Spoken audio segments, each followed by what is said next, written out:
breaking down every game, every day in Major League Baseball. This is the Baseball Betting Show. Here is your host, Greg Peterson. Hey, warmer from the low. Welcome to lovely Las Vegas for the Baseball Betting Show with myself, Greg Peterson, now part of the VSiN Family Podcast. We've got an excellent podcast for you as we're going to be joined in segment number 2 by one of our good friends, Colby Marchio. He does great work over at Your Betting News, and we're going to be diving in with him, taking a look at what we've all got on the front of baseball and how he's been playing the prop market, a few teams that he's feeling bullish/bearish on as well, and then we're going to be diving in just with regards to some of the teams that he's feeling good about for these summer months and some of the props that he's going to be taking a look at as well in the final segment. Going to get you guys picks and analysis on every game on the betting board for this Baseball Friday as we touch them all. If you do have a question, comment, segment idea, what have you for this podcast, you have one of two ways to be able to fire those in. First one is my Twitter/X timeline at gunit_81. Keep in mind, there's the maybe does not matter, so per usual, please do send these into the timeline. The other way is find an Apple Podcast review. If you rate this podcast 5 stars, it is very much appreciated. From there, you're able to fire in whatever you'd like to hear on this podcast via that 5-star review. Did not get in any Twitter/X questions, but everything is indeed powered by EdgeBoost. Over at EdgeBoost, they're making sure that bettors are able to access the funds that they want to anytime, anywhere, 24/7, 365. When you go to edgeboost.bet, utilize that promo code of Greg, G-R-E-G, as that'll get you a dollar for dollar match on your first deposit up to $25. Now let's take a look back at everything that we saw in baseball on Thursday. Try to find some trends and try to get to know these teams a little bit better. Games from yesterday is Greg buzzing about. Here is the rowdy recap. The Washington Nationals finally bust out of their 11-game losing streak, but the Colorado Rockies do find a way to be able to cover the run line as this was a game that was a marathon. It went on for 11 innings, and you did see the Washington Nationals be able to get the job done. This by a count of 4-3 as for the Washington Nationals. They were down 3-2 going into the 11th inning as for the Rockies, Chase Hollander, pretty solid start. 2 runs allowed over the course of 6 innings. Gave up a home run to James Wood, his 19th home run season. Then Wood with a walk-off homer. That was 20th of the campaign off of Seth Halverson for Trevor Williams. Pretty rock-solid start himself. 2 runs allowed in 5 1/3 innings. Culinary pair of outside the bullpen squirrels. Jose Ferrer, Kyle Finnegan combined for 3 scoreless innings. Zach Brzezinski, scoreless inning, and Ryan Lotus, an unearned run given up in his inning of work. And for Colorado, you got Jimmy Erget, Victor Vodnik, both being able to give you 3 scoreless innings between the two of them. Ryan Rolson, a scoreless inning, and Seth Halverson, 2 runs, one of which was earned, given up in that 11th inning. So Washington finds a way to persevere, and Tariq Skubal just keeps on rolling for the Detroit Tigers. 9-2 the final, 48-27 after game 1 of this double dip. Best record out there in baseball as Andrew Heaney gives up 7 runs in 4 innings, just completely torched. And Zach McKinstry would then go deep off of Chase Shogert for his 4th home run of the campaign. That comes in the 5th inning as Mr. Shogert gives 3 innings, gives up 2 runs, and then Ryan Barucki, a scoreless inning for Detroit. You had Skubal just absolutely on it in this one. Does give up 2 runs in 5 2/3 innings, 6 strikeouts, so under his K-prop, but you were able to get Carlos Hernandez to come in from the Philadelphia Phillies, and he gave you a 1 1/3 inning scoreless, and then 2 scoreless innings to hold down the fort from Dylan Smith. Now, as I am recording this, Game 2 is currently going down, and Paul Skeens has actually gotten run support from the Pittsburgh Pirates, but this game 4-4 going into the 8th inning. We'll tie a bow on this one in a minute, but for Skeens, does give up 2 runs over the course of 6 innings, and then Isaac Madsen from there gave up a pair of runs in 2/3 inning. Caleb Ferguson right now trying to hold down the fort, and for Pittsburgh, trio of homers coming in this one as Jared Trollo off of the opener and Tyler Holton, his 3rd home run of the campaign. Nick Gonzalez, 2nd home run season off of Holton, and Andrew McCutchen, his 8th home run of the season. That comes off the bulk guy in Kadir Montero, who gave up that solo run in 5 innings of work. Holton gives up 3 runs in 1 1/3 innings, so the opener system did not work there. You had from there Mr. Gage, Matt Gage, be able to come in, gave the team a pair of outs out the bullpen, and we'll see if Tommy Kahnle is able to piecemeal things together. As for Cole Keith, gets his 5th home run of the campaign. That came off of Mr. Madsen. You did see for the Milwaukee Brewers a nice outburst of runs against the Chicago Cubs, 8-7. They do find a way to persevere and get the job done as you had a trio of homers. Caleb Durbin off of Jamison Taillon, his 3rd home run of the campaign. Rhys Hoskins, his 11th off of Taillon, and Isaac Collins,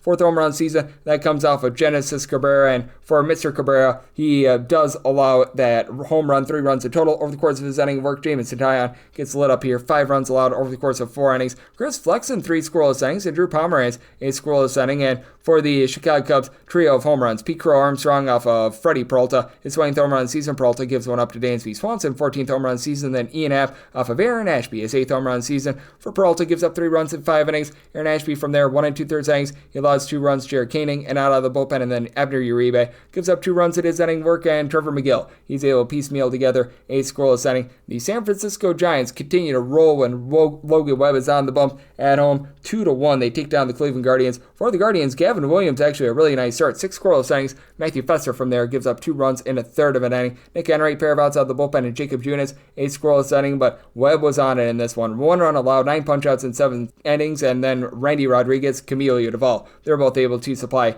a scoreless inning. You were able to get a lot of run production from the Arizona Diamondbacks, 9-5. They lambasted the Toronto Blue Jays. As for Arizona, you had Eugenio Suarez get his 22nd home run of the season off of Kevin Gausman, and then you had a home run number 6 of the season for Pavin Smith off of Gausman as well. Gausman 7 runs allowed in 4 1/3 innings, as he has now allowed at least 3 runs in 8 out of his last 11 starts. From there, Paxton Schultz, 2 runs allowed in 2 2/3 innings. Justin Brule, 5 outs out of the bullpen scoreless, and Braden Fisher, he gets an out of the bullpen, as he did have Oleander Kirk, don't call his name, be able to get a pair of bombs, home runs number 6 and 7 of the campaign, and then you were able to get Jonathan Clase to go deep for a second home run season, as you did have 2 of those home runs coming off of Anthony DeSclafani. DeSclafani gives up 4 runs, 3 of which were earned in 2 innings. He has not been great in the bullpen. Shelby Miller, though, scoreless inning, he's been solid, and Juan Murillo, and out of the bullpen scoreless, and Ryan Nelson gives up a solo home run in 5 2/3 innings of work. For the Texas Rangers, they continue to be by far the best under team in all of baseball, and they played yet another under on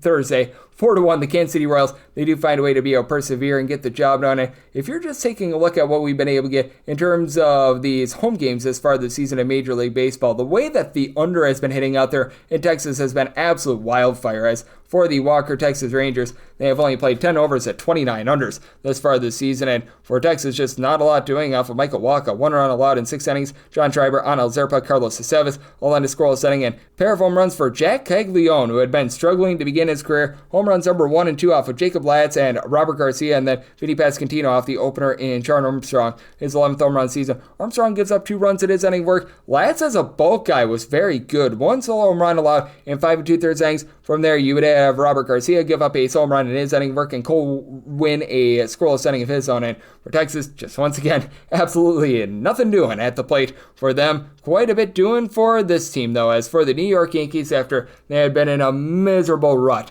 they had scored 3 runs or fewer in 7 straight games, 7-3. They do get the job done against the LA Angels, as Tyler Anderson gives up a pair of home runs, 4 runs in total over the course of 6 innings. Going deep, you had Trent Grisham get his 14th home run season, and Paul Goldschmidt his 8th home run season. From there, you had Hector Neris give up 2 runs without getting it out of the bullpen. Sam Bachman, a run in an inning, give it up by him, and Brocken Roberg, he was able to give a scoreless inning. For the Angels, 3 solo home runs for all 3 runs. They all come off of Carlos Rodon, who he gives up those 3 solo home runs, won a grand total of 6 innings here. As Mike Trout, 12th home run season, Taylor Ward is 19th, and Joe Adels has fired to the rain with his 15th. Mark Leiter Jr., Jonathan Loaiza, Devin Williams, they all lend a scoreless inning. From there, and for the Minnesota Twins, 12-5, they're able to take down the Cincinnati Reds. These 2 teams had a game that got called at midnight Eastern time, and then they come back about 12 hours later, and for the Reds, Nick Martinez was destroyed. 3 runs allowed over the course of 7 innings, including 3 bombs. Byron Buxton twice, 14th and 15th home runs of the season, and then Ryan Jeffers, his 5th home run of the campaign. Lyon Richardson, 2 runs allowed in his inning of work. You had Taylor Rogers get 2 runs surrendered in his inning of work, and then Luis May, it was May Day, he gave up a run in 1 1/3 innings. Did have Brent Suter and Ian Gabot combined for 3 scoreless innings, and Gavin Lux, 3rd home run of the campaign. That comes off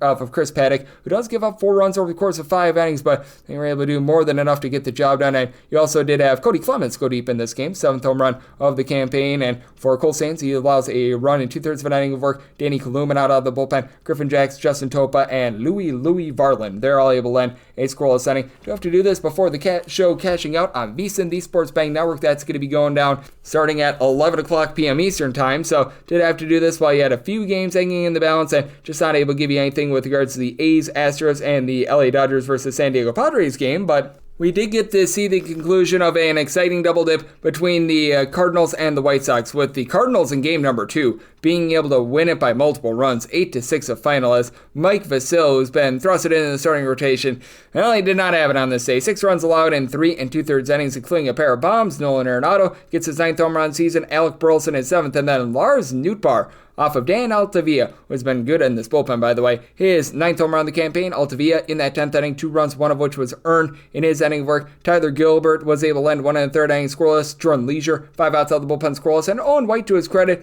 2 1/3 inning scoreless. And for the White Sox, pair of home runs, as you had home run number 7 of the season for Mr.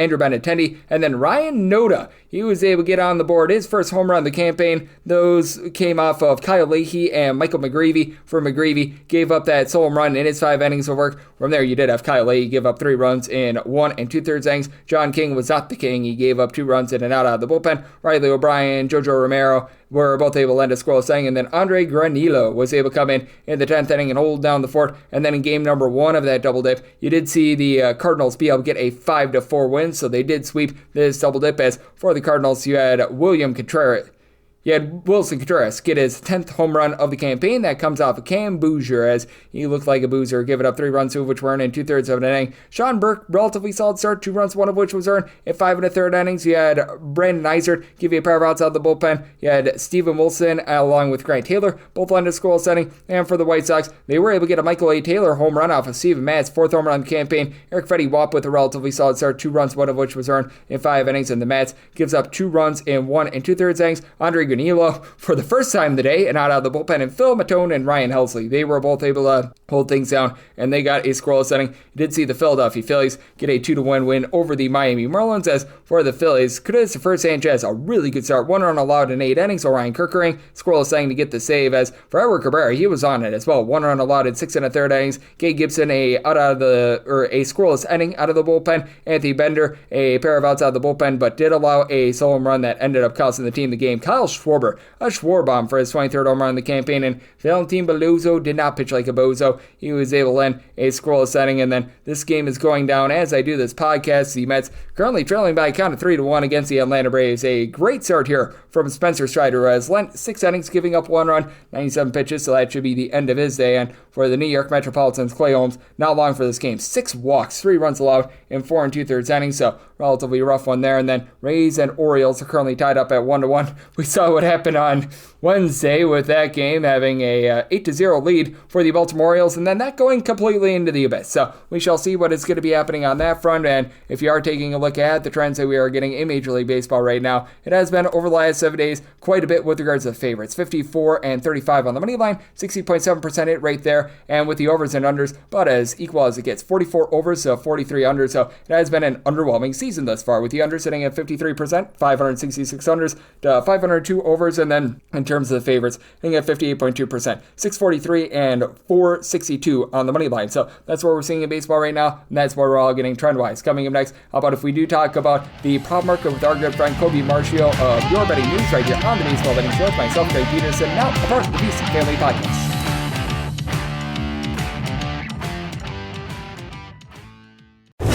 Breaking down every game, every day in Major League Baseball. This is the Baseball Betting Show. Here is your host, Greg Peterson.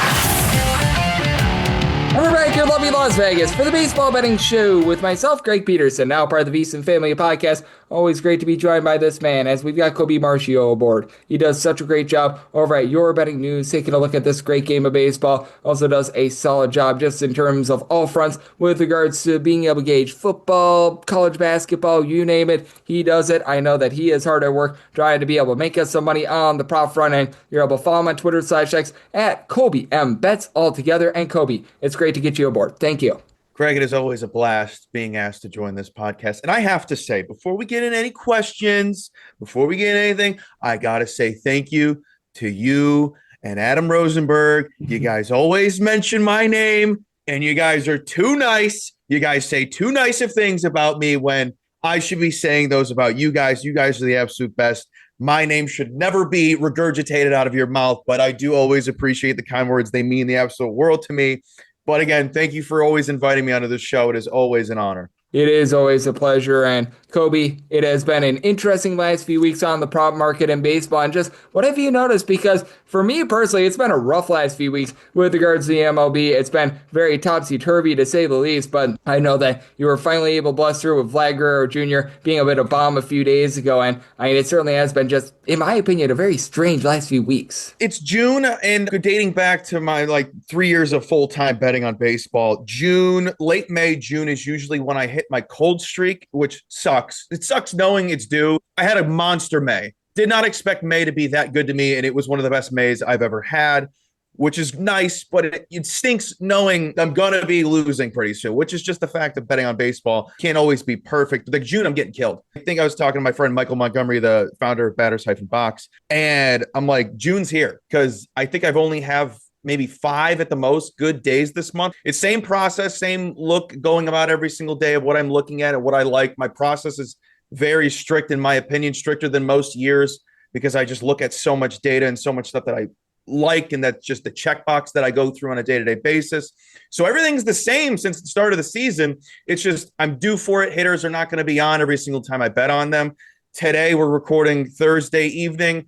I stayed away from James Wood because I was like, well, Dollander is pretty good on the road. And James Wood hit 2 home runs today, not both against Dollander, but one of them was. So that really screwed me. It just stinks knowing you're on a good spot. And I always talk about value. So at least I'm winning the battle of knowing I'm on good prices and whatnot, because I think that at the end of the day, that's the most important thing. You did your job. Now the players have to go and do theirs, and you have to be comfortable with losing. That's the most important thing. If you're betting baseball every day, you're here from end of March till possibly November. You got to be comfortable with losing, because you're going to go through those stretches.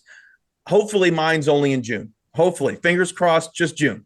Yep, I'm hoping so as well. Hopefully things are able to bust through, and hopefully we do get things back online, because, man, it has been very strange with the Colorado Rockies winning 4 straight games on the road. They're good. Greg, they're going to win the World Series. They're going to win the World Series. They lost today. They're going to win the World Series. I thought it was hilarious that their coach said, don't let us get hot. You have 12 wins. Come on.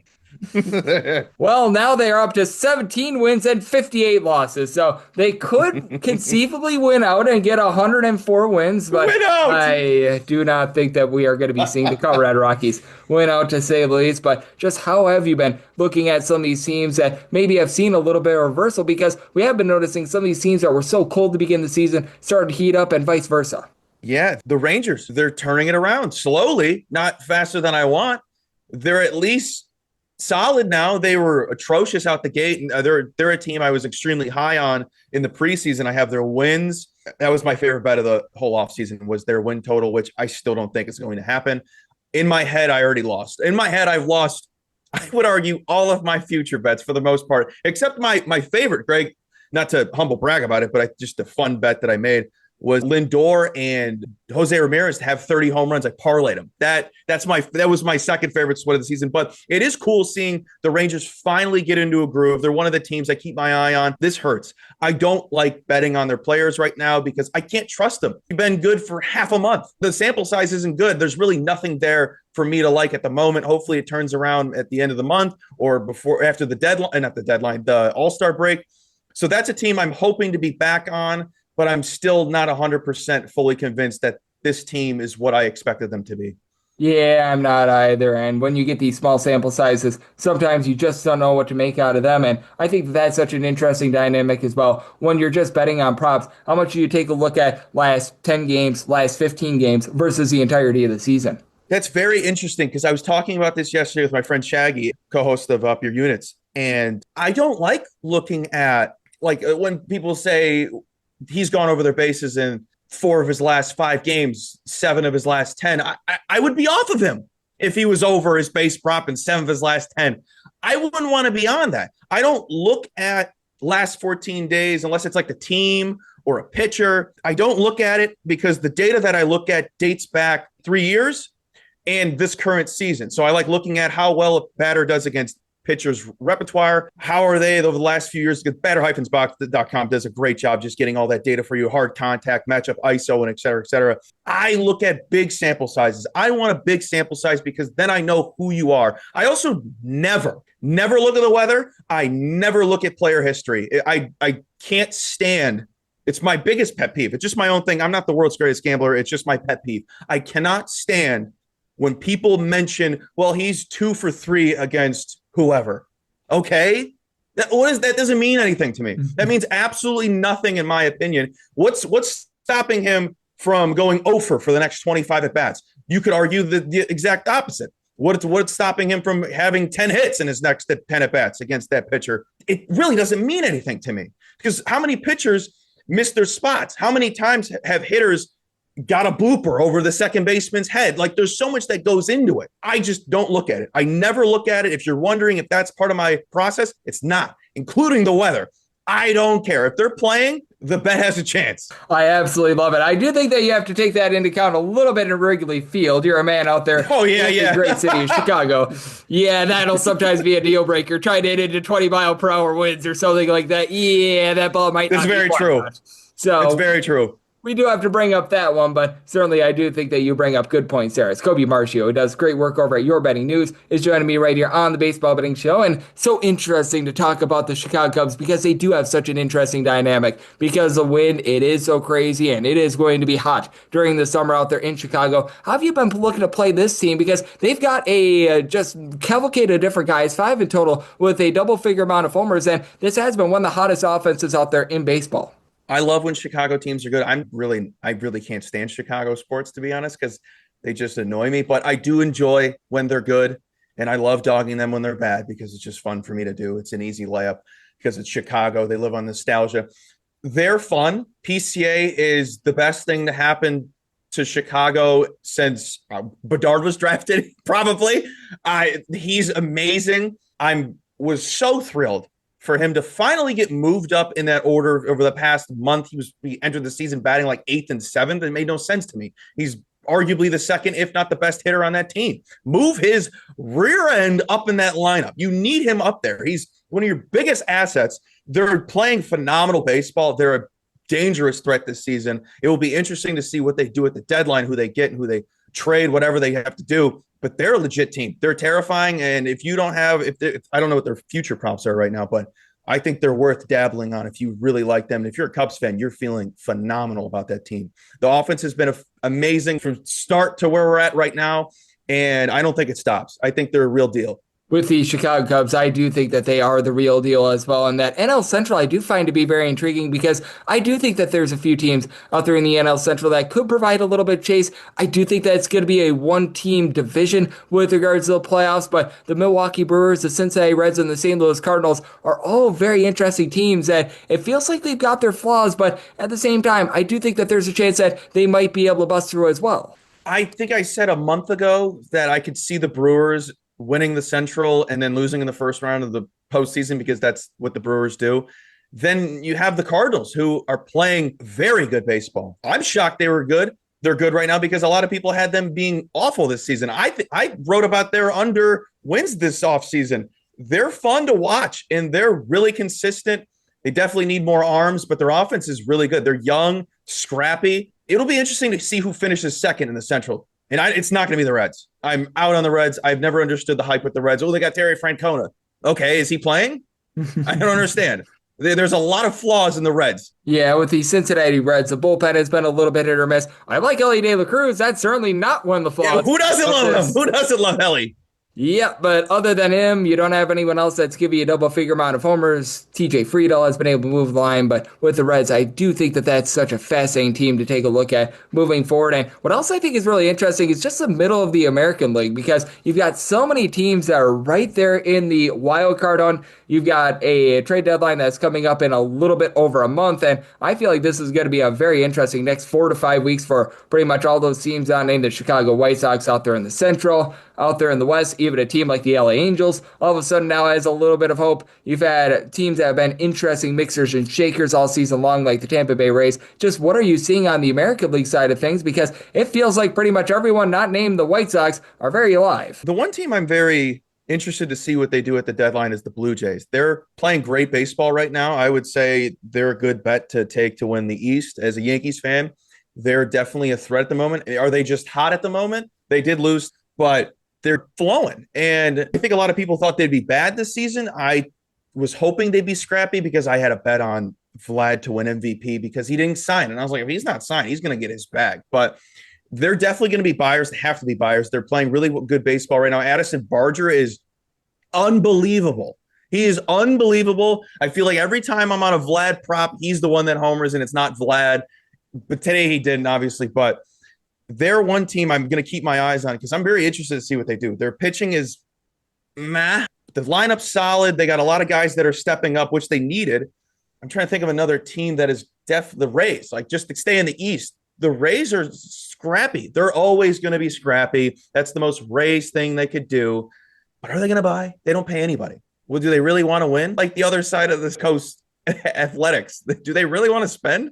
Yeah, I'm very curious as to what they're going to be doing at the trade deadline. And when it comes to the Central teams as well, there are very frugal teams as well. And what a team like the Texas Rangers does, that's currently 3 games below 500. What the Royals do, that's a game below 500. I think that these are such interesting teams that are right now in no man's land themselves. Yeah, especially the Rangers, the Royals. The Central is always up for grabs. So you have to, all of those teams, except for the White Sox, all those teams, the Twins, the Royals, the Tigers, you kind of have to be buying. If you have a spot to fill, you have to buy because it's up for anyone's grabs. Like, sure, the Tigers have one of the best lineups and rosters in baseball, but they could still fall. I still think they have some of their flaws and they're not fully developed and they don't have the experience of like a playoff team. But yeah, it'll be interesting, especially the Rangers, because please, Greg, you don't understand. I love the Rangers. So they need to figure it out because they have a great roster. But then DeGrom looks great. It's going to be a wasted season if they don't do anything and DeGrom has a good season. Not saying DeGrom's what he was, but he's still very, very good. Yeah, with Jacob deGrom, he has been absolutely tremendous, and he's actually going to be on the bump on Friday against the Pittsburgh Pirates, and I know you're not necessarily one for taking a lot of player props under or anything like that, but how do you just take a look at scenarios where we've got games like the Rangers versus the Pirates? Are those games that you just cross off your list and you just move on with your life, or do you look for a little bit of value in terms of games like that? I will say I had my favorite under bet of the week on Monday, my friend. Shohei's under Ks. Backstory. I love opener under Ks. If they offer it, I want to be on it if it's 1.5. It is the most electrifying prop bet you could bet in baseball, in my opinion. I think it's more fun than Yerfy Nerfy. It is electrifying. I did one in person one time, Greg. Went to a Cubs game. I forgot what team it was, but I had the under on one of their guys. I don't remember if it was the Cubs or someone they're playing. And he got a strikeout right out the gate. And I was like, oh, my God. He gets through the inning. They bring him back out in the second. And I'm like, oh, God, not the second inning. He gets through one batter. They take him out. I scream like I won the World Series, Greg. Everyone's turning around like, why is this guy cheering? Nothing happening. They're changing their pitcher. I was the only one in the whole stadium that had the under and the opener strikeouts. But that's one I like to look at. But other than that, I tend to not take unders. I know it's very ignorant of me. I'm a big under guy in every other sport, but player props, I don't like it. I can't explain it. Like I was talking about with pitcher and hitter history. How many times do pitchers miss their spots? How many times do guys just get a lucky ball over the head of a defender? I don't want to be on the under. I never want to be on there. I'd rather just say, I'm not going to be on this. I think that that's so smart to do because, man, with regards to some of these player props, you're just rolling the dice in terms of a guy that might be hitting $150 for the year, and then all of a sudden he goes out and has that 3-hit game that you never ever anticipate. And is there maybe a team or two that you're looking at this summer that might be intriguing for you, whether that be in like the futures market or just a team of guys that you might be looking to bank on here for some positivity and be able to cash on here in the summer months? The Giants, that trade, Greg, made my whole week. I was astonished by it that it happened. That was the perfect trade for the Giants. You gave up a bag of chips and the change in your pocket for power, which your lineup desperately needed. Sure, they have some pop throughout the lineup, but they needed a guy with some power. Endeavors is power and consistency. That lineup, sure, they haven't won a game yet. As of right now, they haven't finished theirs, but that team's going to be good. I think if you could find some great value on them to come out of the NL, I think it's worth sprinkling on, if not the World Series. Do I have the most confidence that they're going to win the World Series? Not really, but you're going to get good value, in my opinion. That's a team that is a threat. That is a team that is not done getting guys as well. You think Posey's done after Devers? No, he's got a taste now. He's got blood in his mouth, and I think he's going to go get some more players for them. I also today put down a little future on Ha-Seong Kim to win Rookie of the Year at 20-1. That's just insane value in my opinion. He's one of the most consistent hitters in baseball. Sure, he doesn't play every single day because he's on a monster lineup. But if he some reason is an everyday guy, some of those other guys in the NL race get injured, 20-1 is a great price. Ha-Seong Kim's a sub 400 average hitter right now. You have to throw to the guy because Shohei's coming right up because he's usually in the 9 spot. I think he's a threat. He's extremely fun to watch. If you have no idea who he is, go watch a Dodger game and keep an eye out on that 9 spot in the Dodger lineup because whoever they plug there shoves. Every Dodger game I've watched, doesn't matter who's down there, they shove because they have to throw to you because they're not going to walk you and then go watch Shohei and then, oh, look, the other two-headed monsters are coming up with Mookie and Freeman. So I think that's a good bet in my opinion. And I keep sprinkling in futures, Greg. It's definitely going to bite me in the rear end come October. But it's good value. And if you find good value, you sometimes just have to take it. Yeah, but I think so as well. If you just feel like you've got a little bit of value there, you have a nice sweat for the summer because, man, we have to get through on baseball. We've got a little WNBA, and we got a lot of NFL futures to talk about, but we're only going to be talking baseball on this show. And Colby, you're doing a great job on this front. Love to get people at home know what's all on tap for you and how people can follow along on social media and other platforms. Yeah, you can follow me on X/Twitter, whatever the cool kids call it. You can follow me at Colby M. Betts at ColbyMBETS. All my write-ups are free on Betting News. Go check out the website. I write every single day for them. My shows I go live Tuesday to Friday every single day. I tweet out when the shows are. I tweet out all my write-ups. Everything is always free, always transparent. And yeah, check it out on Betting News. And Colby, he does such an amazing job taking a look at this great game of baseball. Every single time he joins me, lends such great insights like he did today. So big thanks to Colby for joining me on the Baseball Betting Show, now part of the VSiN Family Podcast. And coming up next, it is that time of the podcast. I give you picks and analysis on every game on the betting board for this Baseball Friday as we touch them all.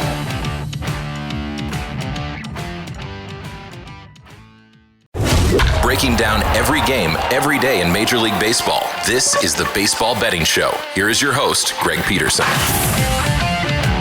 And we're back here in lovely Las Vegas for the Baseball Betting Show with myself, Greg Peterson, now part of the VSiN Family Podcast. It is always great to be joined by Colby Marchio. He does great work over at Your Betting News, taking a look at this great game that we all know and love of baseball. Every single time he joins me, he lends such great insights, and he did so once again today. So big thanks to Colby for joining me in the last segment. Now it is that time of the podcast. I give you picks and analysis on every game for the betting board for this Baseball Friday as we touch them all. If a game is listed on the betting board, Greg has a side and a total on it, so it is time to touch them all. Do note that as per usual, any changes that are made to these plays will be listed up on my Twitter/X feed at @GUnit_81, and we are going to be going in Las Vegas rotation order. This is where we go with the National League games first, then the American League games, any interleague games. Those are going to be at the bottom. That'll keep things all nice, neat, clean, and easy. So, without further ado, let's dive in on this first game of 9:51, 9:52 on the card. And by the way, we've got a lot of off-the-board games, and we've got a lot of TBD with regards to these pitchers. So you're going to need to bear with me on this one, as we do have the Miami Marlins. They're going to be playing host to the Atlanta Braves, and right now it's to be determined listed up on the betting board for both of these teams. So very much a up-in-the-air game, and this game is presently off the board. Now, if you're looking at the projections, Jansen Junk should be going for the Miami Marlins in some sort of a role. I was seeing on ESPN Bryce Elder, and if you do get Bryce Elder, I set the Braves at a -162 and made a total to where an 8.5 or less. I'm in on the over, a 9 or higher to the under, and if it's not Bryce Elder, if it's someone else, it's probably going to be a relatively similar handicap. Maybe I upgrade this a little bit for an AJ Smith-Schwaber. I'm not going to go too far into Bryce Elder, but I will say he has given up 3 earned runs or fewer, and now 5 out of his last 7 starts has been able to get back, just pitching a little bit better in general, but certainly it has been a very much roller coaster ride for him, and he is only getting about 6.5 to 7 strikeouts per 9 innings. He is backed up by a bullpen of the Atlanta Braves that it's okay. Like, we have seen the worst of times with this Atlanta Braves bullpen. I'm looking at 2 weeks ago when they blew the 6-run lead in the 9th inning, currently 17th in the big leagues in terms of bullpen ERA, and you've got a guy in Desmond Hernandez who's been rock solid for the team, currently on the injured list. But that said, you've had Dylan Lee be able to supply a sub-250 ERA. You've been able to get really good production as well out of some of these, shall we say, mix and match guys. Aaron Bummer has been able to give you a sub-3 ERA. You've been able to have some solid innings as well out of Pierce Johnson, more like 3.5 ERA, but Rossio Iglesias has been just an absolute disaster class for this team. And for Jansen Junk, in a long role, he's been relatively solid. He's been able to give you a sub-3 ERA. Hasn't really been a starter, so I'm very curious to see if they're going to utilize an opener for him or not. He's a guy that's bounced around with the Angels, for the Brewers, so Jansen Junk has not been junk thus far this season, but not necessarily a strikeout artist. About 8 strikeouts per 9 innings. He's kept the walks really down. 2 walks at 22 and a third innings, but again, very small sample size. He's won 22 and 2/3 innings in about 5 bulk appearances, so he could conceivably go 5, perhaps 6 innings if things go really well. You've got Ronnie Enriquez, who's giving you a sub-3.2 ERA in that bullpen as well, and you've been able to have something like a, shall we say, Cade Gibson be able to step up. He's been able to give you a sub-3 ERA. He's able to give you multiple innings as well, but then you do have some of these guys like a Calvin Fauché, Lake Bakar, that have been really not great. Miami Marlins currently in the bottom 8 in the big leagues in terms of bullpen ERA, and for the Miami Marlins, it's a case where you've got a lot of guys moving line, but not a lot of guys hitting for power, as Kyle Stowers, Augustin Ramirez, 10 home runs apiece. Lone 2 guys on the roster with north of 6 home runs this far this season. Aldo Lopez has been able to give you 10 bombs as well, but he's hitting at 230. Now Dane Myers has been able to about a 330 for this unit. Liam Hicks has done a nice job move line with about a 360 on base, and you've gotten that out of Xavier Edwards as well. Edwards 0 home runs, but he is a guy that does a nice job of being able to put bat to ball in for the Atlanta Braves. Ronald Acuna Jr. says coming off the injury list has been absolutely supreme. North of a 450 on base. He's getting a home run every about 10 or so at bats. Like, it has just been absolutely wild what we've been able to see out of him. And though the Atlanta Braves overall for the season, they are in the bottom half of the big leagues in terms of runs per game, he is really elevating them. So do have to love what you're seeing on that front. Austin Riley has been able to give you 11 bombs along with Marcell Ozuna, and for Ozuna, 384 on base. You've been able to have Matt Olson supply 15 home runs, and he's been able to give you about a 350 on base too. Ozzy Albies, Michael Harris, these two guys have been hitting a 230 or lower, so that's been a bit of a problem. And Eli White has been able to give you a bit of something at the bottom lineup, but only about a 282 on base. So very interesting scenario here. I did set my total at 8.7. I do think that for whatever the Braves throw out there as a starter, he's going to be hit a little bit here. And Jansen Jung, he's been relatively good as a long guy, but even if he does give you some good innings, I do think that the bullpen of the Miami Marlins does get lit up here. So we'll go up to minus 102 with that Braves run line, plus 163 or higher. Looking at the Marlins, and then 8.5 or less, like the over, 9 or higher, the under.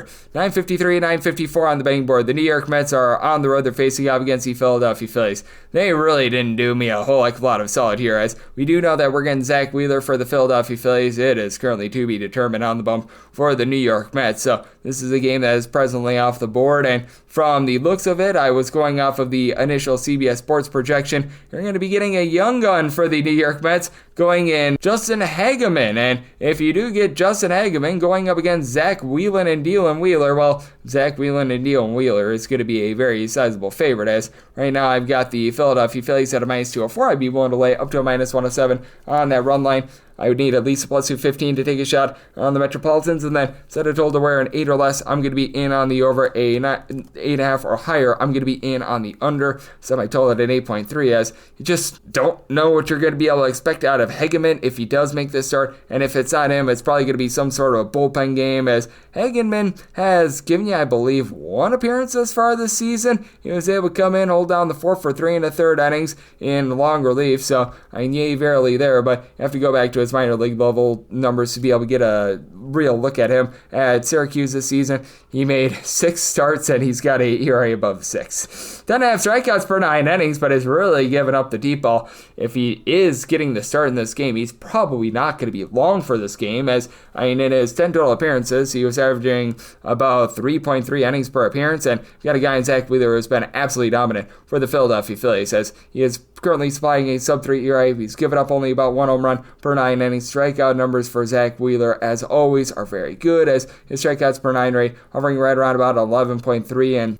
he's really done a good job of keeping the walks down, just under 2 walks per 9 innings. Backed up by a Phillies lineup that is currently without Bryce Harper, but you do have Trey Turner down for what, giving 9 bombs and an inning above a 3. Obviously, the main attraction here is Kyle Schwarber, 372 on base, 22 home runs this season. Nick Castellanos, Alec Bohm, both of these guys have been able, for north of a 275. You've been able to get a little bit of something out of the likes of Yohan Rojas, Armando Sosa at the bottom of the lineup as well. But for the Philadelphia Phillies, this is a bottom 8 team in the big leagues in terms of bullpen ERA. you've got a lot of guys that have just been not getting the job done. Ryan Kerkering has been able to give you a sub-3 ERA, but outside of him, you really don't have anyone else in this bullpen that has been able to supply you with a sub-3 ERA. Matt Strom has been providing a 3.86 ERA. You've got a guy in Tanner Banks who's been able to do a relatively rough job with a 4.22 ERA. He's been a little bit more of a long guy this season. Carlos Hernandez, along with Jordan Romano. Yeah, this has not been great to say the least. And with regards to this New York Mets bullpen, the one good thing about them is they are in the top 5 of the big leagues in terms of bullpen area. So let's say Hageman, well, he's left out there to just die pretty much. You do have the long guys who are able to do a good job, like Edescar Brazoban has been able to give you a sub-2 ERA this season. Jose Buto has held down the fort with a sub-3 ERA. Max Kranick, he's been a little bit up and down, but he's been able to give you a few solid innings as well. And then you've had the shorter guys like Reed Garrett be able to give you a sub-2 ERA. You've got a guy in Mr. Edwin Diaz that if you get to the closer spot has been good all season long as well. And for the Mets, this is a top 10 team with regards to their lineup. You've got Juan Soto looking like the Juan Soto that we all know and love. He's been able to give this team 14 home runs, north of 380 on base. Pete Alonso has been able to give you a 380 on base, 17 home runs. Francisco Lindor, Brandon Nimmo, a combined 27 home runs out of these two guys. And Luan Acuna has been hitting for about a 250. You'd like to see a little bit more power as he's hit 0 home runs this far this season. But Tyrone Taylor, after a rough start to the season, he's starting to come alive with his bat a little bit as well. So interesting scenario here. 8 or less, looking at the over 8.5 or higher. The under, I set the Phillies where I'm willing to lay up to a minus 107 on that run line. Need at least plus 215 to take a shot on the Metropolitans. 955, 956 on the card. Now we get to some on the board games as we've got the Cincinnati Reds, and yes, we're on to Cincinnati on the road against the St. Louis Cardinals with Andre 3000 Palante on the bump for St. Louis, and Brady Singer is on the bump for the Reds. And the Reds do find themselves as a mid-size underdog, anywhere between plus 112 to a plus 119, minus 129 to minus 137. That number on St. Louis and the 8.5 to 9 totals have massive juice on them, as the 9 has an under of minus 120. The over is even on the 8.5. Over is minus 125. Under is plus 105. I did set my total at 8.7. Personally, I would rather be taking a 9 under rather than an 8.5 over. With the Cincinnati Reds, it's just been a little bit, shall we say, hit or miss with regards to Brady Singer all season long, but I have reason to think that he's going to be able to bloom a little bit more. He has throughout his career always been more of an 8 to 8.5 strikeouts per 9 innings guy, and his command has been a little bit wonky this year, about 3.9 walks per 9 innings. I think that he's going to be able to hone it in and find it a little bit more here. 4.34 ERA, 4.39 fielding dependent, and enters having given up 2 runs or fewer in 4 out of his last 5 starts, going against a St. Louis Cardinals lineup that has been a top 10 team in terms of run creation, but they really don't have a lot of power. This team is outside the top 23 in terms of home runs on a per at-bat basis. Matter of fact, you don't have a single guy on the roster that has been able to give you north of 10 home runs. Wilson Contreras is at approximately 10 home runs with about a 340 on base, and you've got a lot of ho-hum guys that are sort of moving the line. Brendan Donovan has been able to 325. That's been nice, and Alec Burleson is sitting above a 300 as well. Do like Ivan Herrera, 8 home runs, 390 on base, and then you've got likes of a Victor Scott, who's been able to give you about a 320 on base. Mason Wynn about a 320 on base. Lars Nootbaar 335 on base with 8 home runs. So I do believe that they've been playing a little bit above their skis with regards to their offense, and this has been a Cardinals team that has been shaky with regards to the bullpen with their closer in Ryan Helsley. Helsley just has not been himself this far this season, posting up north of a 3.80 ERA with 5 blown saves. Now you do have the likes of Steven Matz, who's been a really good long guy after being a starter throughout much of his career. Jojo Romero, Phil Maltone, Kyle Leahy. These guys have been able to give you a sub-3 ERA, so I've absolutely been loving what I've been seeing there. But I mean, you take a look at the flip side for the Cincinnati Reds, and it's been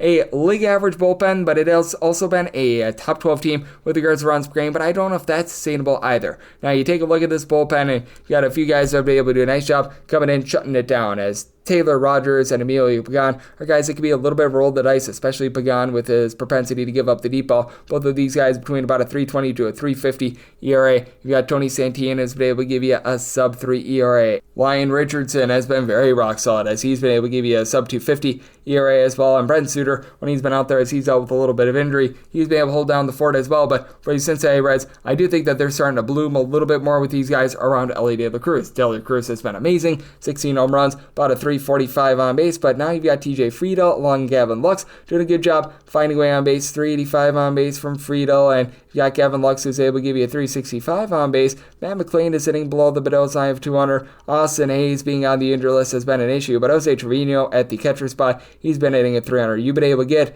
some good production out of, as well, the backup catcher in Tyler Stevenson. He's been able to give you about a 330 on base, so these guys are doing a nice job while you're waiting on guys like Spencer Steer, Will Benson, who's been dealing dealing with injury. Christian Encarnacion ran just off the injury list to be able to give you a bit more of something.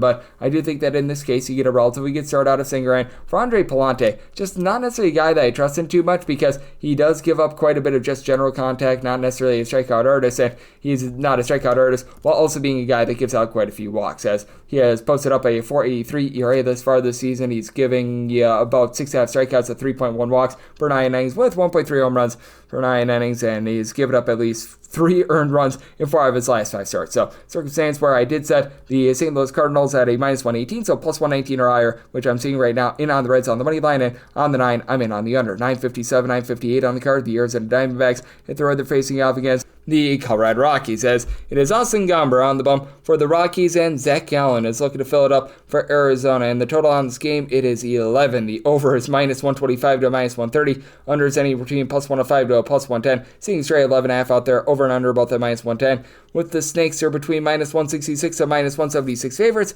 and between plus 143 to plus 154. That number on Colorado. Did set my money line price on the Diamondbacks at a minus 222. I was willing to go up to a minus 148 on the run line.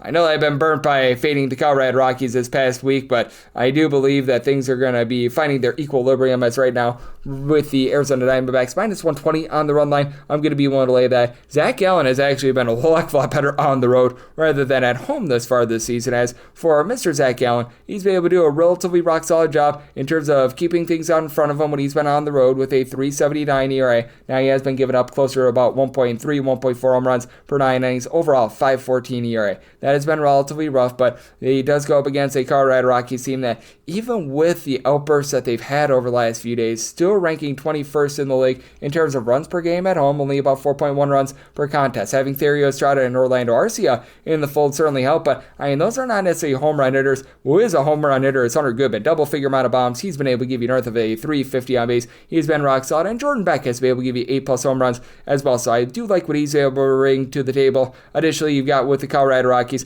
a few guys that have been a little bit better in terms of being able to move the line, as you've been able to get that out of Tyler Freeman. He's actually been hitting above a 300, but and then you've got these guys like Brenton Doyle, Arcia, who I mentioned before, Sam Hilliard, Michael Toglia, a whole bunch of guys hitting at 220 or lower. Now most of these guys, especially Ryan McMahon, hit a little bit better at home rather than on the road. And I will say for the Colorado Rockies, a few saving graces in that bullpen. You've got Jake Bird, who's been able to give you a sub-3.5 ERA along Jimmy Harrigan. You've had good production as well out of someone in Victor Vodnik, who was on the injured list for much of the season, and he's come back and has been pretty solid as well. But then you've got the likes of a Zach Ognos, who's giving you north of a 5 ERA. You've had your issues with Ryan Rollis and guys like this, and for the Arizona Diamondbacks, they themselves have been a bottom 8 team with regards to bullpen ERA. As a matter of fact, a bottom 5 team with regards to bullpen ERA. But for these Saints, I do think that you're going to be able to get some relatively good production out of Zach Gallen, and then you're able to pair that up with the likes of Jalen Beeks, Shelby Miller, a pair of guys who are giving you a sub 3.25 ERA. For Justin Martinez, it's been a rough season for him, north of 4 ERA, has dealt with quite a few injuries, and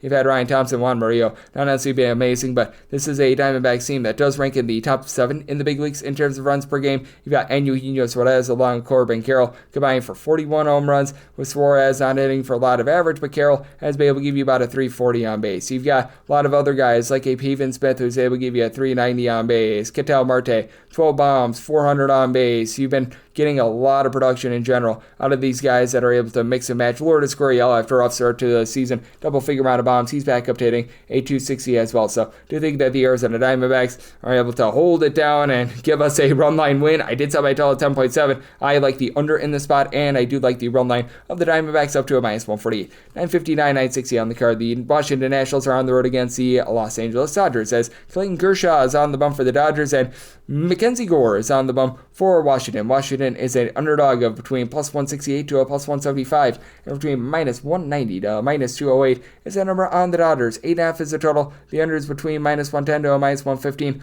Over is between minus 105 to a minus 110. Right now, that Dodgers run line is plus 105. I'd be willing to take it. I'd be willing to go up to a minus 106. For Clayton Kershaw, he's starting to look like the Clayton Kershaw of old. He's never going to be quite there. You are never going to be seeing him be like as dominant as he was even just 3 or 4 years ago, but you know what? It does feel like he's starting to round back in form after he was on the injured list to begin the season. 3.25 ERA, fielding independent, more around about a 3.64. Not as much of a strikeout artist as he was in the early part of his career with about 6.5 strikeouts per 9 innings, but even that aspect is starting to return to him. A combined 12 strikeouts in his last 12 innings against the Cardinals and the San Francisco Giants. Has done a really good job of just being able to keep the ball in the yard this season, as he's given up 2 home runs in 27 2/3 innings, and then flip side for Mackenzie Gore and the Washington Nationals. The Nats finally snapped their 11-game losing streak, so that's a good thing. And you got your best pitcher on the mound in Mackenzie Gore, who's been very rock solid. A combined 5 runs allowed over the course of his last 5 starts. Strikeout artist, 12.3 strikeouts per 9 innings. Not walking a lot of guys with only 2.4 walks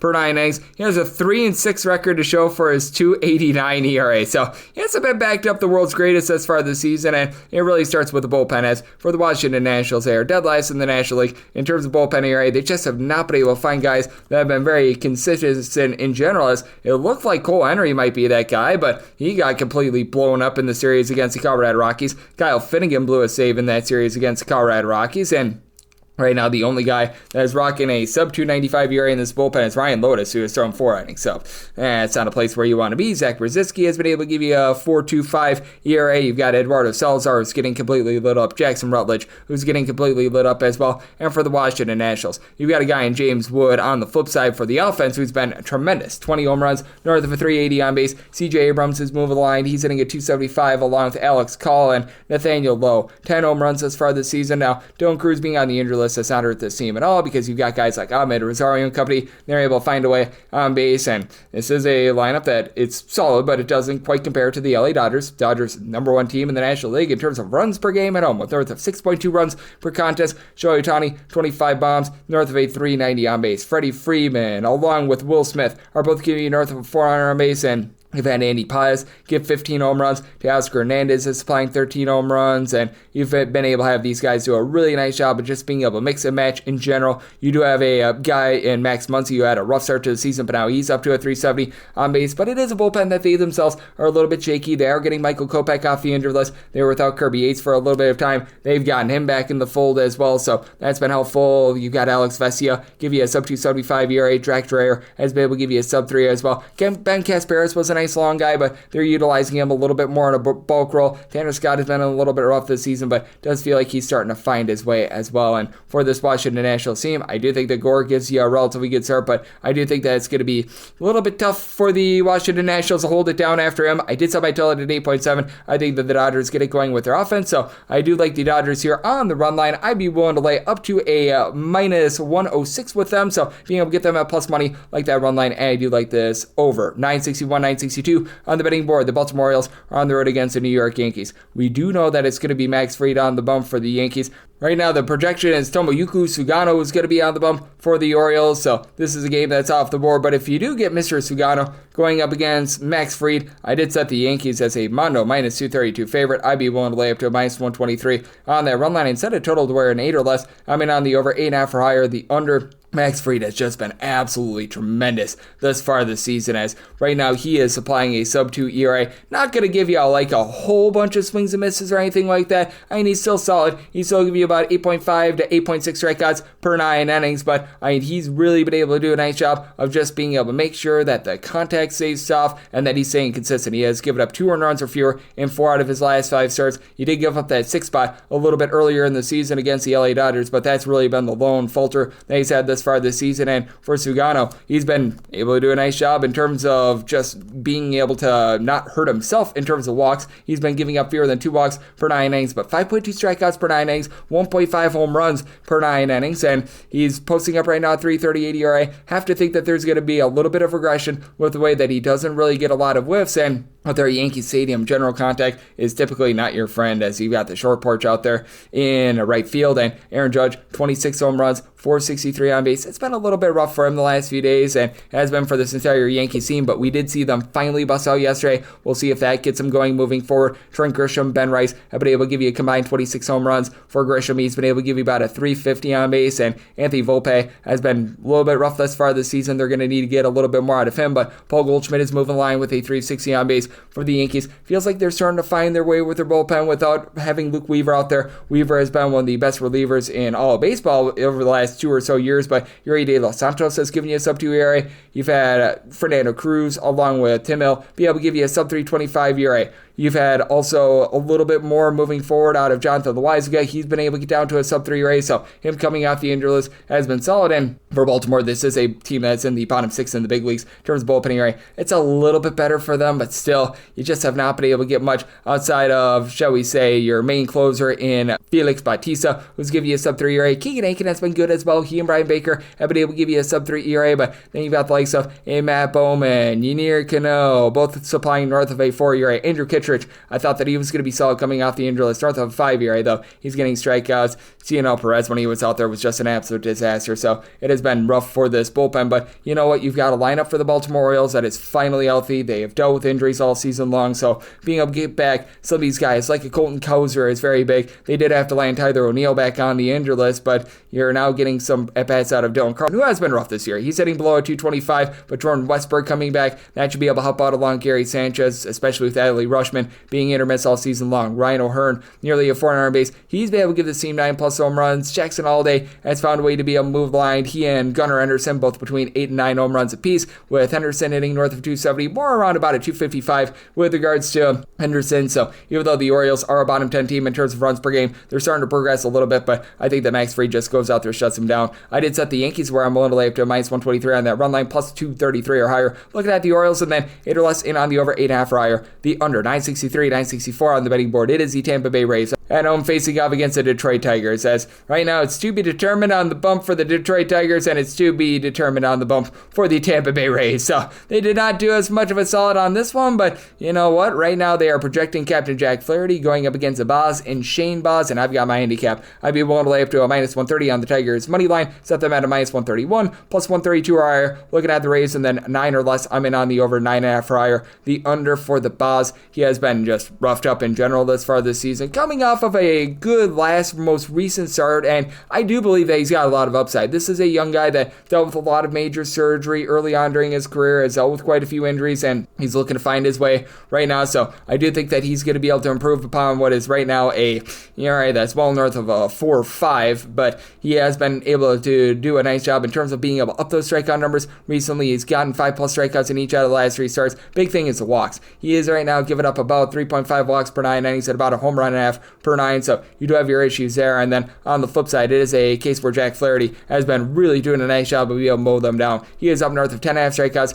per 9 innings this year. Had a bit of an issue giving up the deep ball towards the beginning part of the season, and still is 1.7 home runs allowed per 9 innings, 4.3 ERA, 4.28. Philly is giving up the 7th spot against the Cincinnati Reds in his last start. Was a little bit less than savory, but prior to that had given up 4 runs in his previous 4 starts, and is backed up by a bullpen that right now is actually towards league average in terms of ERA, but you still have a lot of good pieces out there in this Detroit Tigers bullpen that I think are going to be able to mix and match and have themselves a big game, as you've got Will Vest, who's been dealing with a little bit of injury, so something that you do want to be mindful of, and they did utilize Tyler Holton as the opener in game number 2 yesterday, but there's plenty of guys that are giving you a sub-3 ERA they're able to rely upon in this bullpen, as Chase Lee has been very rock solid for them all season long. Brian Herter is a guy that you're able to utilize as an opener, and you're able to get plenty of innings out of him as well. And then you've had a lot of good production out of Tommy Kahnle all season long as well. And when it comes to this Detroit Tigers lineup, they have been in the top 8 with regards to runs per game, with a trio of guys who will be able to give you at least 13 home runs this season.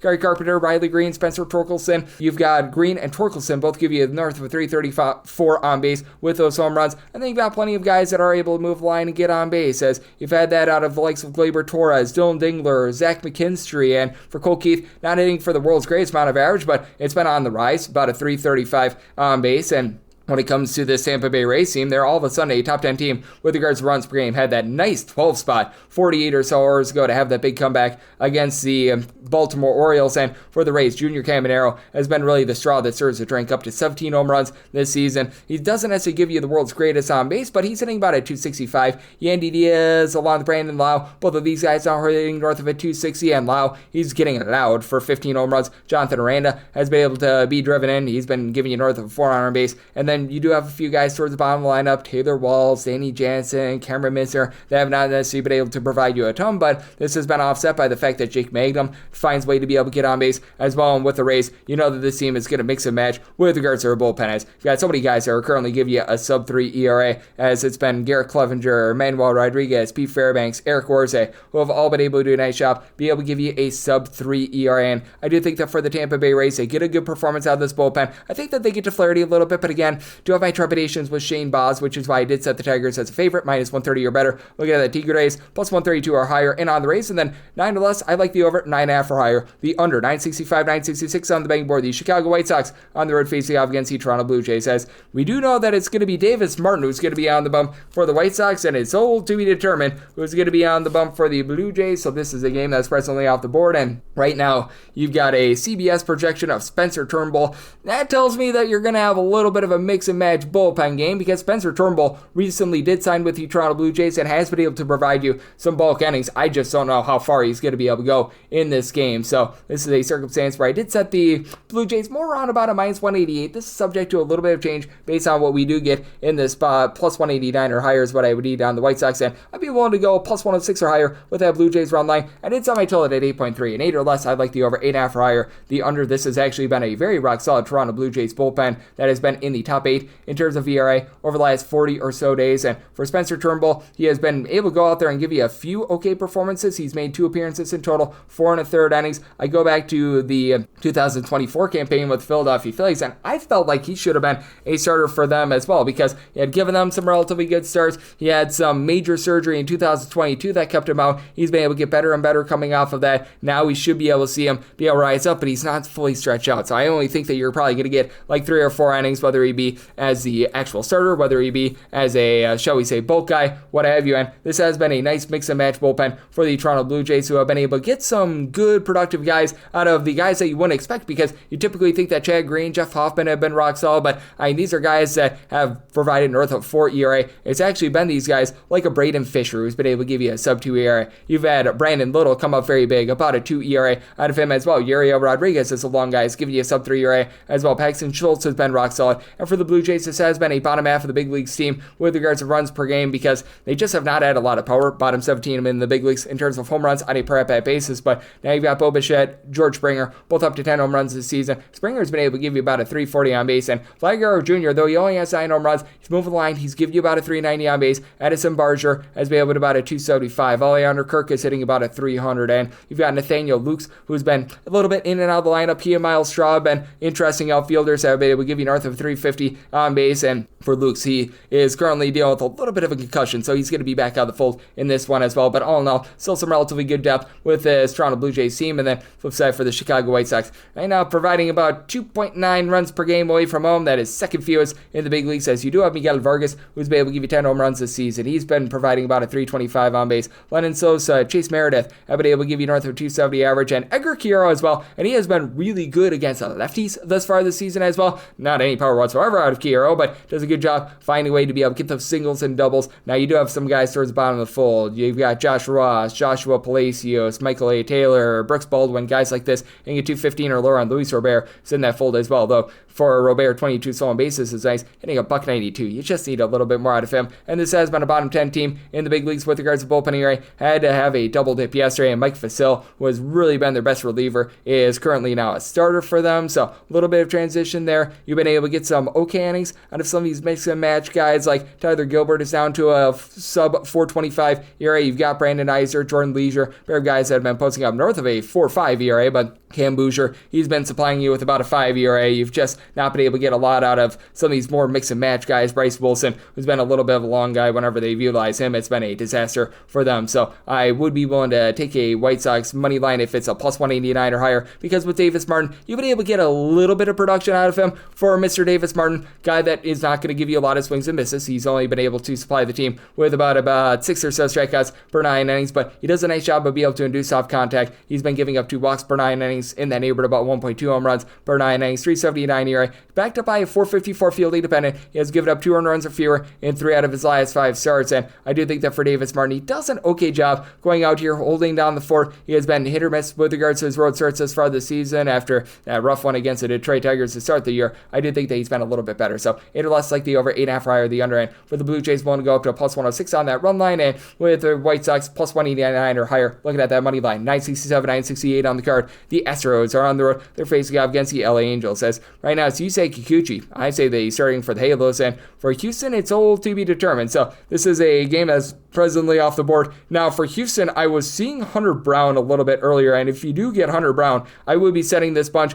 as a relatively sizable favorite. I'd be willing to lay up to a minus 148 on that money line of Houston, and I would need at least a plus 150 to take a shot on the LA Angels. And then in terms of this total, it would be a circumstance where I set mine at 7.7, 7.5 or less, in on the over, 8 or higher, the under. Now, if the Astros do not go with Hunter Brown, you're probably looking at a little bit closer to a pick'em game, because Hunter Brown has been really, really good for the Astros, and then we'd probably be rising up to more like an 8 or less, the over, 8.5 or higher, to the under if it's not Hunter Brown, as Brown has been just completely mowing them down. He's been able to give you a sub 220 ERA. His strikeout numbers are good, but he's really been able to hone it in terms of his walks, as that was always a little bit of a bugaboo throughout his career for Hunter Brown. Right now, he's been supplying this 188 ERA to go along with a fielding dependent. That's more around to 266, 11 strikeouts to 2.7 walks per 9 innings, and has given up just 7 home runs in 86 innings thus far this season. Had that one rough start against the Tampa Bay Rays a bit earlier in the season, but past that, he has been rolling 4 runs allowed in his last 4 starts. And for Yusei Kikuchi, I do think that there's a bit of regression that might be coming for him, as for Kikuchi, he's been giving out just a few too many free passes, north of 4 walks per 9 innings. Strikeout numbers aren't bad, but they aren't where you would expect them to be for Yusei Kikuchi. Only about 8.5 strikeouts per 9 innings, 3.04 ERA, but a 3.19 fielding independent. He has given up 3 earned runs or fewer in pretty much all but one of his starts thus far this season, but also is backed up by a bullpen that has not been great. Looked a little bit better against the New York Yankees this week, but still a bottom 4 team in terms of bullpen ERA, as you've been able to get some relatively good production out of Hunter Strickland. The corpse of Hunter Strickland has really been good, but that said, outside of Mr. Strickland, you really don't have anyone else that has given you north of 6 innings thus far this season that has been able to supply a sub 4.30 ERA. As Brock and Roll Burke has been a little bit better for this team, but Reed Detmers, even though he's on the rise, Ryan Zephyr, Kenley Jansen, these guys have just not been very reliable. Hector Neris is just a disaster, and for the Angels, this is an all or nothing team. Bottom 5 team with regards to on base percentage, top 5 team with regards to home runs on a per at bat basis. Look no further than Taylor Ward, 270 on base, but 19 home runs this season. Joe Adell, 15 home runs, 293 on base. Logan O'Hoppe, 14 home runs, 265 on base. So you've got a lot of guys that have been able to hit the deep ball, but have not been able to move line. Honoré Soler, 280 on base with 8 home runs. He's having a pretty miserable season as well. And then for the Houston Astros, this has been a lineup that has been on the rise as well.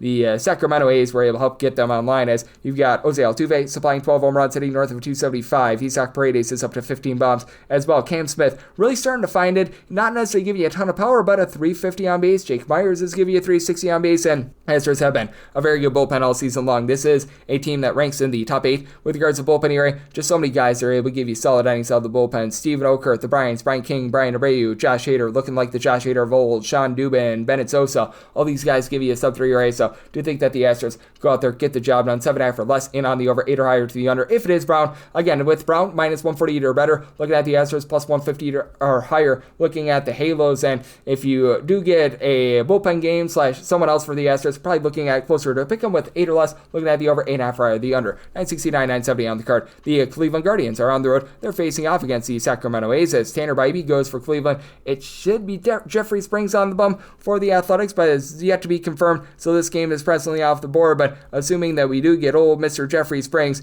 circumstance where I did set the Guardians at a minus 145 on the money line, I'd be looking at a plus 109 or better on the run line, and maybe my total 10.2, 10 or less. I'm in on the over, 10.5 or higher, the under. Much like so many of these pitchers for the Sacramento A's, Jeffrey Springs has some pretty demonstrative home and road splits where he has been quite solid on the road, but at home it just has been a different scenario, as Sacramento has been the second best run creation ballpark out there in all of baseball. 5.51 home ERA, 3.83 ERA on the road. For Springs, 7 home runs allowed in 32 2/3 innings at home, 5 bombs in 47 innings when he has been away from home. And when it comes to this A's bullpen, it's not like they're supporting him with anything good whatsoever, as the A's are currently dead last in the big leagues.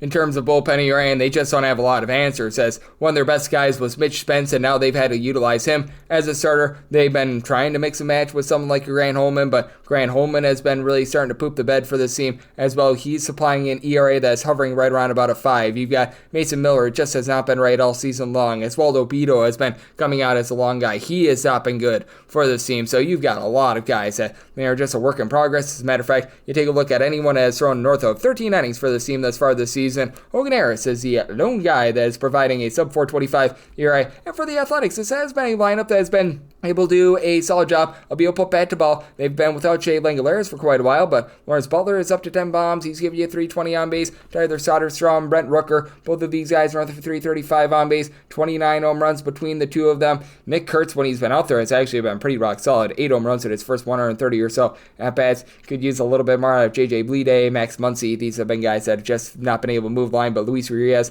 has been able to do so. And then you've got a Guardians team that has been towards the bottom half of the lineup, just really rough. Like, I love what you're able to get out of Jose Ramirez. 13 home runs. He's been supplying north of a 315 average, and Carlos Santana is able to supply a 340 on base. You've had Stephen Kwan hitting a 300, but then you just go down the list of guys. They're just not providing for the team. Bo Naylor, along with Nolan Jones. They had to send Brian Rocchio on Giancarlo Noel down to the minor league level. Lane Thomas, the backup catcher in Austin Hedges. Will Wilson. I mean, you got so many guys. They're hitting below a 215. David Fry has not been good since coming off the injury list, so that makes things relatively difficult on that lineup. But Tanner Bybee, I do think is going to be able to give you a little bit more than what he has towards the beginning part of the season. For Bybee, it's been a bit all over the place for him, as his strikeout numbers have been way down from what they were a season ago. For Mr. Bybee, he's only getting 7.3 strikeouts per 9 innings. He's been posting up as well 1.6 home runs per 9, so he's got a 379 ERA, but a 483 fielding dependent. Has been a lot better when he has been at home rather than on the road as well. For Bybee, when he's been in Cleveland, he has been rocking and rolling, providing an ERA that is in the neighborhood of a 250, meanwhile 484 road ERA, and on the road he has given up 2.2 home runs per 9 innings. So do you think that we get another high scoring game out there in Sacramento, 10 or less? Looking at the over 10.5 or the under for the Guardians. Willing to go up to a minus 144 on that money line, plus 146 or higher. Looking at the A's, 971, 972 on the card. The Seattle Mariners are on the road. They're facing off against the Cubs, as it is George Kirby who's on the bump for Seattle, and Matthew Boyd goes for the Cubs. Currently, we don't have really any openers on the board whatsoever. I'm seeing one over at FanDuel, minus 134 on the Cubs, plus 116 on Seattle. And right now, we're seeing a total of 9.5 with the over and the under both at minus 110. And if we get that 9.5, I'm going to be on the overs. I set my total at a 10.7. And the reason why I set my total at a 10.7 is that you've got the wind really blowing out in this game, as right now it's looking like you're going to be getting well north of 10 mile per hour winds. And these are going to be peaking with regards to gusts towards like 1 o'clock p.m. and towards the evening hours, that they're going to be reaching north of 17 to 20 miles per hour, and it's going to be blowing directionally out. So I am thinking that we are going to get quite a bit of run production here. And you've got a guy in George Kirby that has had a 14 strikeout performance earlier this season, but for George Kirby, coming off the injury list, it's been a little bit, shall we say, hot and cold for him thus far this season, as Kirby overall posting up a 5.96 ERA. We have actually seen him walk a few more guys, as he's posted up in his first 5 starts of the season 7 walks, which that doesn't sound like a ton, but for George Kirby standards, that's incredible. But that said, for Mr. Kirby, he is getting a 431 fielding dependent, but has been taken deep quite a bit as well. He's given up 5 home runs in his first 25 and 2/3 innings, and when it comes to Matthew Boyd and what you're going to be able to get out of him, it's been a case where he's been able to do a nice job, unlike earlier in his career, of just being a little bit more diligent with his pitch count. He's only giving up 2.1 walks per 9 innings. Swing and miss stuff isn't where it was towards the beginning part of his career, 8 strikeouts per 9 innings, but a 279 ERA, coupled with a 360 fielding dependent, giving up 1 home run per 9 innings, and is backed up by a bullpen that has been flat out tremendous here over the last, shall we say, about month and a half. Since the beginning of the month of May, this Cubs bullpen has a sub 150 ERA in the bullpen. So many guys are able to mix and match with Drew Pomeranz, Daniel Palencia have been 2 guys that have really surged and have been able to give you a sub 2 ERA, but even Ryan Presley, after a rough start to the season, he's been able to rise up and he's been able to give you some good innings. So I do think that for the Chicago Cubs, they are going to be in for a big performance here, especially with what you've got in terms of 5 different guys that are able to give you at least 11 home runs as far this season. Michael Busch, one of those guys, has been able to give you a 350 on base. You got Pete Crow Armstrong along with Seiya Suzuki, who have both been able to give you 18 plus home runs. For Kyle Tucker, he's been supplying north of a 375 on base. He's been able to go deep 13 times this season. Ian Appa has been able to move line with a 340 on base, and Person Kelly starting to cool down, but still give you about a 350 or so on base. And then you've got a Seattle Mariners team that they've been about league average with regards to their bullpen in ERA this far this season, but with regards to the Seattle Mariners bullpen, you do have some very good top guys, as Matt Brash has been able to come out there, 14 total appearances, has yet to give up a run. Andres Munoz has been able to give you a sub-2 ERA. You've had Gabe Spire be able to give you a sub-250 ERA as well, so these guys have been able to do a nice job locking down, but when you get into the likes of Casey Lugumina and company with north of a 4 ERA, you certainly have had your issues with regards to someone like a Trent Thornton. That's been a tad bit of an issue, and for the Seattle Mariners, you should have big jumper Cal Raleigh be able to bust out here. Currently leads the league with 27 home runs and is giving you north of a 360 on base. You've had J.P. Crawford supply north of a 400 on base. Julio Rodriguez, Ore Polanco, Rowdy Tellez, all between 11 and 10 home runs. Now, Tellez, he's providing no batting average whatsoever, but Polanco and Rodriguez have both been able to hit about at 255, with Rodriguez really starting to heat up as well. Randy Arozarena need a bit more out of him, but I do think that for the Cubs, they're able to get a better start out of Matthew Boyd and Kirby. I think that he and Boyd are both going to give up some hard contact, so as long as we can get a 10.5 or less, I like the over. I set my total at 10.7, and I'm going to go up to a minus 145 on that Cubs money line.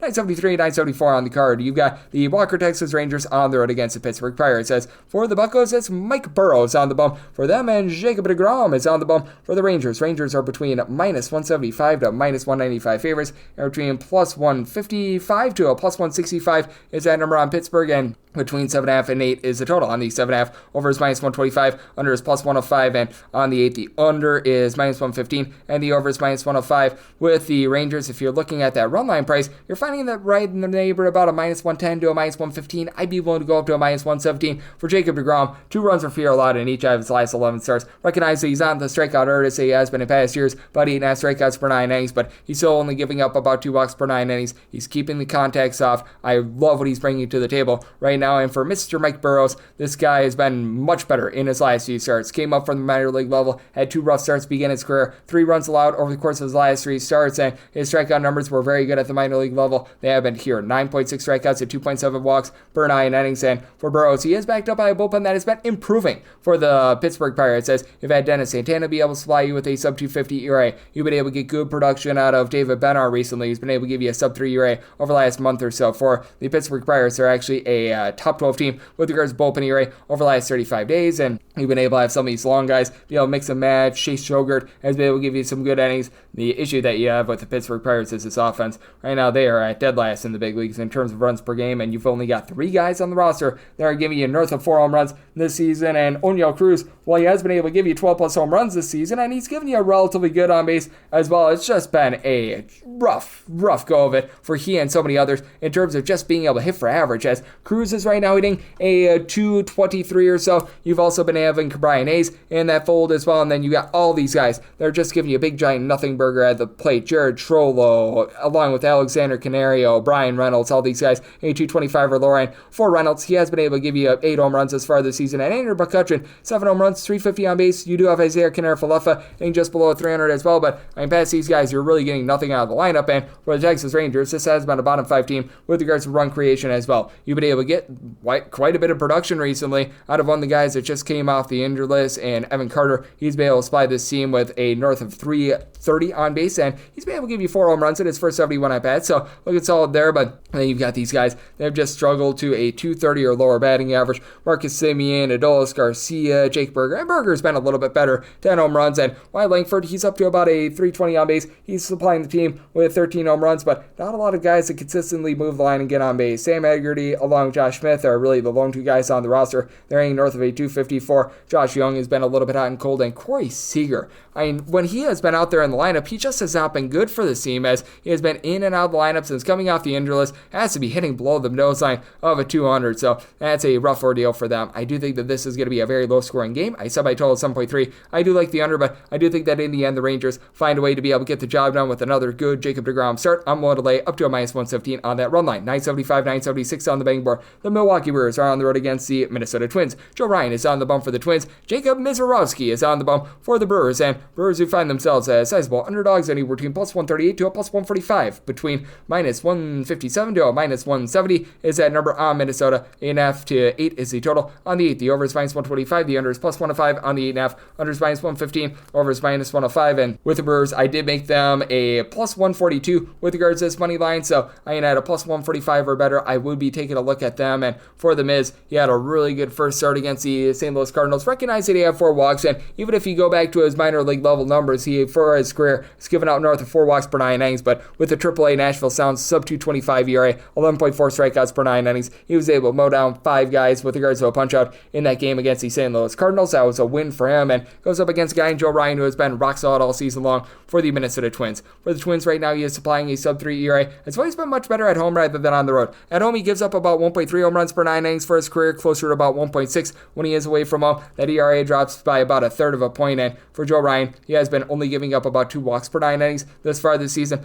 Now, for Ryan, he's backed up by a bullpen that overall this season is in the upper half of the big leagues in terms of bullpen ERA, but for the Minnesota Twins, it has been a little bit less than savory for them over the last few weeks, as if you take a look at the last 30 days, they've been at bottom 16 with regards to their bullpen ERA. That said, you still have quite a few guys that are able to come in and hold down the fort, as you've had Louis Varland, Danny Kalum, Yohan Duran, who have all been able to supply you with a sub 3 ERA. Justin Topa as well. You did have Topa and Kalum have to come in long relief on Thursday, so that's going to be a little bit of an issue for them, but overall it is a Twins lineup that's starting to find their way, even with Cole Sands, Griffin Jacks giving you north of 4 ERA. For the Twins, it's been a team that's been relatively league average with regards to run creation. Byron Buxton's starting to come into his own. How about 15 home runs as far this season? So you do love to see that. Willie Castro has been able to give you about a 370 on base as well. You've had Cody Clemens at a small sample size do a solid job of being able to move the line, get on base. He's up to 7 home runs and less than 125 at bats. So do like to see that, about a 320 on base. And you've had a little bit more production on Ty France with about a 325 on base, and Ryan Jeffers, he's been able to give you about a 350 on base. Flip side, you've got yourself a bunch in the Milwaukee Brewers that, as a quartet of different guys, are able to give you at least 10 stolen bases this year. Sal Frelick, Christian Yelich, along with Bryce Strang, and throw in their Jackson trio, have all been able to do that. Yelich has been really the guy that has made this offense come and go. He's been able to supply the team with 14 home runs, and when he's hitting, the Brewers are hitting. When he's not hitting, the Brewers are not hitting. And Rhys Hoskins, he's up to 11 home runs, about a 335 on base. William Contreras has been able to supply about a 360 on base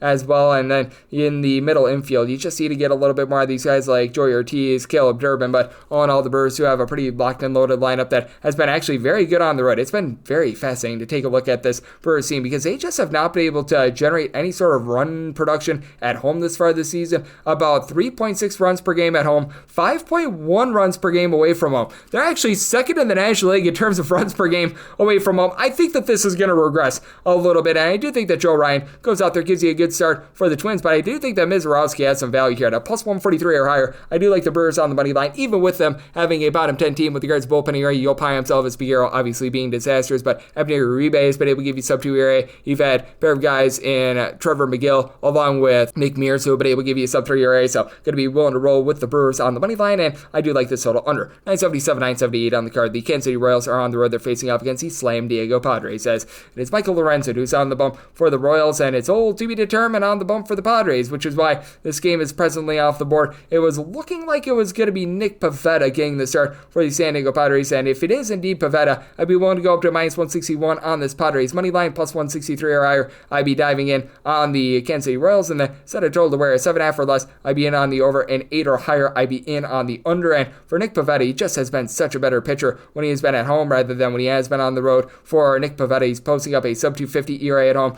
north of a 4.5 ERA when he is on the road. And for Pivetta, it's been a case where San Diego has just been a godsend for him, because you may recall in his time with the Boston Red Sox, the big thing for him was that he was giving up deep balls when he was over in Boston. That was a ballpark that really just did not suit what he does best. And for Pivetta, I do think that he goes out there, gives you a relatively good start here, as he's been getting 10 strikeouts to 2.5 walks per 9 innings. And then for Michael Lorenzen, just not a guy that I necessarily want to be trusting in too much. He's got a 4.91 ERA, fielding dependent. It's hovering more around about a 4.79, 7.5 strikeouts to 3 walks per 9 innings, giving up north of 1.6 home runs per 9 innings. So going against a San Diego Padres team that's been right around league average with regards to their run creation. Xander Bogaerts had a nice RBI double a few days ago against the LA Dodgers, but he has been relatively useless thus far this season. you have been able to get quite a bit of production out of Gavin Sheets, Manny Machado, and Fernando Tatis Jr., all between 11 and 13 home runs this season. Machado's been able to give you a 375 on base. Tatis is up to north of a 350 on base as well. And for the San Diego Padres, Luis Arias has been able to hit north of a 280 for this bunch. So, that's been solid. You've had Jackson Merrill be in and out of the lineup. So, that's been affecting their lineup a little bit, especially the outfield with having Tyler Wade and company having to play some games for this team. But on the flip side, you do have a Royals team that's been in the bottom 4 in the big leagues in terms of runs per game themselves. Jack Caglione, since getting the call-up, has not really been able to yield too much in terms of run creation for this team. You've had good production out of Vinny Pasquantino, 11 home runs, north of a 270 average, and then Bobby Witt Jr., he's been able to supply about a 345 on base. He's been able to give this team 9 home runs, but I just need a little bit more. Miguel Garcia hitting above a 300 with 8 home runs is actually relatively solid, but Salvador Perez down to about a 280 on base. Kyle Isabel, Long Drew Waters are both hitting above a 255, but no power out of these guys. And then it's just mix and match at the bottom of the lineup. Nick Lofton is only giving you about a 265 on base. They've been looking at someone like a John Rave to be able to give them some at-bats, so they're in a rough spot there, but this has been a top 10 team in terms of their bullpen ERA. You've been able to get a pair of guys in Lucas Erceg, Carlos Estevez to form a nice 8th and 9th inning duo. Both of these guys have been able to give you a sub-2 ERA. Steven Cruz has been able to give you a 2 ERA, and then you've been able to have a lot out of the likes of Jonathan Bolin, Daniel Lynch, be able to come in there, hold down the fort, and I do think that for this Kansas City Royals team, it's going to be a little bit of an uphill battle, but I do think that they keep things relatively low scoring with that bullpen, so that'll be a booster. And then you do have a Padres team that they themselves are a top 7 team in terms of bullpen ERA. Robert Suarez has blown a pair of saves over the last 7 days, so that's a little bit of an issue, but you still have Jeremiah Estrada, along with Yuki Matsui, Adrian Motohone, Jason Adam, who've all been able to give you sub 3.5 ERA, so I do think that they're going to be fine there. 7.5 or less, like the over, 8 or higher, the under, with the Padres willing to go up to minus 161 on that money line, or plus 133 or better with that run line, plus 163 or better. I'm looking at the Royals, and wrap things up with 979, 980 on the card. The San Francisco Giants playoffs to the Boston Red Sox. Hunter Dobbins is on the bump for the Red Sox, and Hayden Birdsong is on the bump for the Giants. Giants are anywhere between minus 123 to minus 132 favorites, anywhere between plus 110 to a plus 114 is that number on Boston. 7.5 is the total. Over is minus 115. The under is minus 105. And for Birdsong and the Giants, I set them at a minus 142. I'm going to take them in the Rafael Devers revenge game. And for Devers, I do think that he's going to be able to play a big role in this game, as he's been supplying 15 plus home runs this season, nearly a 400 on base as well. Certainly, I think that his home run power is going to be dipping a little bit here with San Francisco, but still, this is a Giants bunch that is doing a good job in terms of mixing and matching just with both their lineup and their bullpen. Their bullpen has been oh so dominant this year, number 1 in the big leagues in terms of ERA. Camilo Udval, Randy Rodriguez, Eric Miller, Tyler Rogers, all being able to give you a sub 225 ERA. Even Spencer Bivens has been relatively solid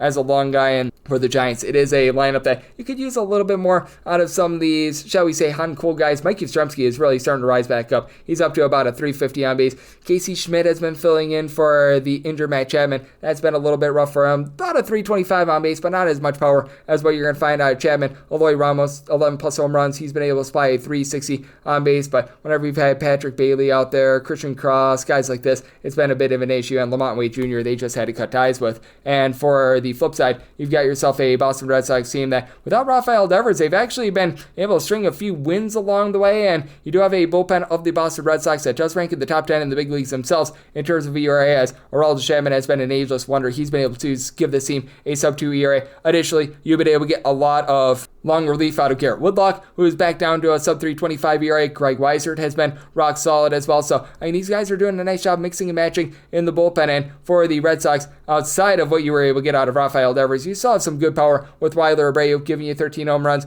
Obviously, Alex Bregman being on the injury list is an issue, and to send Christian Campbell down to the minor league level because he just was not cutting it in general. Jaron Duran, they need a bit more out of him. He's only hitting about a 260 and less protection now that Devers is out of the fold. But that said, Abraham Toro has been able to hit darn near 300. Rami Gonzalez, Rob Refsnyder, these are guys who are able to move the line. The overall power is down for the Red Sox, but they do have a nice station-to-station team, and Duran, along with Hamilton, both of them will give you 12 plus stolen bases. So, interesting scenario here. I do think that Hayden Birdsong is going to be able to go out there and give you a really nice start. He's able to give you a lot of strikeouts, and he's sort of the opposite of Hunter Dobbins. As for Dobbins, he's been able to do a good job of being able to induce soft contact, not a guy that's going to really strike out the world or anything like that. As for Mr. Dobbins, he's only getting about 6.8 strikeouts per 9 innings, but 1 home run, allowed per 9 innings, sub 2 walks per 9, 3.74 ERA, 3.66 fielding dependent. And then for Hayden Birdsong, it is a 2.79 ERA. For him, fielding dependent more on 3.67 because he does give up the 3.5 walks per 9 innings, but 9 punch-outs per 9 innings. And you look at what he's been able to do ever since coming into the starting rotation, 3 runs or fewer given up in every one of these starts.